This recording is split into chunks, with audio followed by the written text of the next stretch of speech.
This is what we don't see. And when we don't see it, we don't deal with it until it's a crisis. When's that crisis?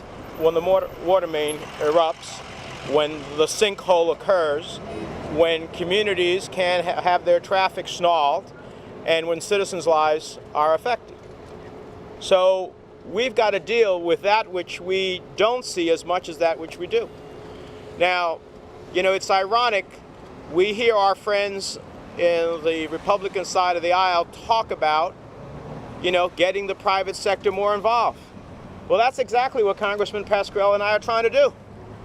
By lifting the cap on what private activity bonds can be used for, we get the private sector to make investments because they get a tax benefit, but we get the bigger benefit by multiples of dollars.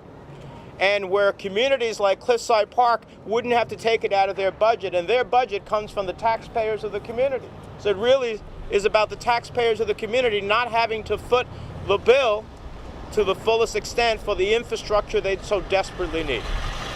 And when you have lousy infrastructure, your property values are affected. And when your property values are affected, the town has only certain choices. Does it cut services, which are essential to the quality of life, or does it raise taxes, which is the question of last resort? And if a community has multiple problems with its infrastructure, in this case water infrastructure, the consequences of that are lower values. And that means that the average person, the average family, for which a home is their biggest asset in their lives, is diminished. So if you bring this all together, it's about economic value for average families. It's about communities being able to provide the infrastructure necessary to grow and create economic prosperity. It's about jobs. It's about the private sector being able to grow as well, and when they do, create jobs, and do it all just simply by some tax benefit that benefits us. I'm tired of seeing, as a member of the Senate Finance Committee, tax benefits that go to the Cayman Islands and places like that where there are tax havens that those who have big accountants can ultimately figure out how they get a break. This is about giving people in Cliffside Park and the average person a break through their infrastructure in a way that ultimately creates jobs and economic opportunity. Now, we have passed this legislation, as Congressman Pascrell said. I passed it in the Senate.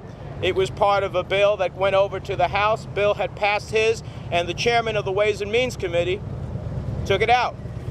Now, we got another shot at this because we're having a major transportation and infrastructure bill going through the House and the Senate right now. I want to attach it one more time, and we hope that the chairman of the Ways and Means Committee doesn't get in our way so that we can unlock the infrastructure that creates the opportunity for more people to be employed, for more growth to take place, and for prosperity to be realized. That's what this is all about, and that's why we may not see it, but we know how important this is. Thank you very much for having me.